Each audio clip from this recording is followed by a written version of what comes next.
Hello दोस्तों, मैं हूं ऋषि कुमार और आप सभी का स्वागत है हमारे चैनल पर जिसका नाम है सरकारी बाबू व्लॉग्स। तो आज हम बात करने वाले हैं इनकम टैक्स डिपार्टमेंट में कुछ वैकेंसीज ऐड ऑन होनी है उस चीज़ के बारे में जिसका डायरेक्ट रिक्रूटमेंट जो होगा वो एसएससी सीजीएल के थ्रू होगा। ठीक है, तो वो कौन सी पोस्ट है इनकम टैक्स में जो कि आपकी डायरेक्ट रिक्रूट करी जाएगी एसएससी सीजीएल के थ्रू। ठीक है, तो वो हो जाती है ऑफिसर सुपरिटेंडेंट की पोस्ट हो जाती है, जिसकी वैकेंसी जो अभी हाल ही में सर्कुलेट होकर एक नोटिस जारी हुआ था जिसमें कि ये बताया गया था कि जो ऑफिसर सुपरिटेंडेंट की जो वैकेंसीज़ हैं वो 15,977 के आसपास है, या फिर इसको हम लोग बोल सकते हैं 15,977 के आसपास है। ठीक है, जिसका कि रिक्रूटमेंट जो होगा वो एसएससी सीजीएल के थ्रू होगा, लेकिन सारी ऑफिसर सुपरिटेंडेंट में जितनी भी वैकेंसीज जो निकाली गई सर्कुलेट में उन सारी वैकेंसीज़ का नहीं होगा। कुछ ही वैकेंसीज़ जो होंगी वो डायरेक्ट रिक्रूट होगा एसएससी सीजीएल के थ्रू। ठीक है, अब सबसे पहले हम लोग बात कर लेते हैं कि जो इनकम टैक्स डिपार्टमेंट में जो ऑफिसर सुपरिटेंडेंट की जो पोस्ट है उसके बारे में कुछ बात कर लेते हैं। तो ये जो ऑफिसर सुपरिटेंडेंट की जो पोस्ट हो जाती है वो आपको तब मिलती थी जब आप टैक्स असिस्टेंट, समझ लीजिए आप एज अ टैक्स असिस्टेंट गए हो इनकम टैक्स डिपार्टमेंट में और आपने 10 साल तक का काम किया, फिर 10 साल के बाद आप प्रमोट होते हो ऑफिसर सुपरिटेंडेंट में। ठीक है, जिसका जो ग्रेड पे होता है वो 4200 का ग्रेड पे होता है। अब यहाँ पर क्या हो गया है कि ये जो ऑफिसर सुपरिटेंडेंट की जो पोस्ट है वो अब डायरेक्ट रिक्रूट हो जाएगा एसएससी सीजीएल के थ्रू।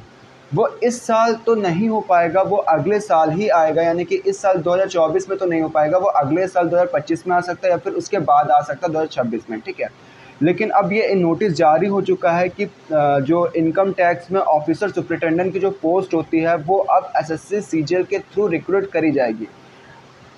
जो वैकेंसी निकाली गई है वो 15,977, जिसमें कि ये बताया गया है कि इसका जो 30% होगा वो आपका प्रमोशन के थ्रू मिलेगा और जो 70% होगा उसका डायरेक्ट रिक्रूट होगा एसएससी सीजीएल के थ्रू। यानी कि 15,977 का जो 70% होगा वो आपको किसके थ्रू मिल जाएगा, वो आपको मिल जाएगा एसएससी सीजीएल के थ्रू डायरेक्ट रिक्रूट होगा।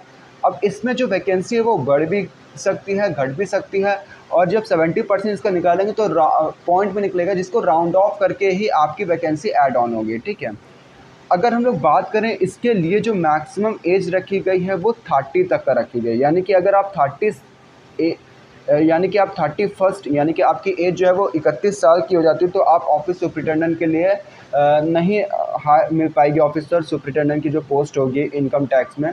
क्यों? क्योंकि इसकी जो मैक्सिमम एज ही रखी गई है 30, यानी कि 30 तक का, 30 के नीचे लोग तक का मिल जाएगी और 30 के ऊपर लोगों को नहीं मिलेगी। लेकिन जो टैक्स असिस्टेंट के थ्रू आप प्रमोट होते हो तो आपको टैक्स असिस्टेंट के थ्रू अगर आप प्रमोट हो रहे हो तो वहाँ पर कोई एज का बैरियर नहीं लगाया गया है। ये केवल एसएससी सीजीएल के थ्रू जो रिक्रूट होके जाएंगे उनके लिए बैरियर लगा है कि उनकी जो एज होगी वो मैक्सिमम 30 साल तक का होगी।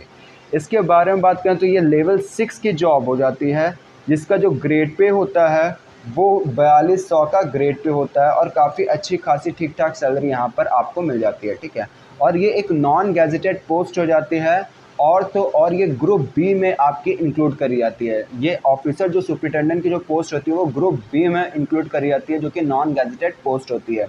इसके अलावा कुछ यहाँ पर कुछ लोग होंगे जिनको ये ऑफिसर सुपरिटेंडेंट की जो पोस्ट होगी वो नहीं मिल पाएगी। ठीक है, ऐसे लोग जिन्होंने दूसरी शादी के लिए कुछ अप्लाई कर रखा है, ऐसे लोगों को ऑफिसर सुपरिटेंडेंट में नहीं मिल पाएगी पोस्ट। ठीक है, बाकी तो यही था आज की वीडियो में, इतना ही। ठीक है, तो आई होप आपको हमारी वीडियो पसंद आए। अगर पसंद आए तो प्लीज़ लाइक करेगा, सब्सक्राइब करेगा और बेल आइकन दबाना ना भूलेगा हमारी लेटेस्ट वीडियोज़ की नोटिफिकेशन को पाने के लिए। Have a good day, sayonara.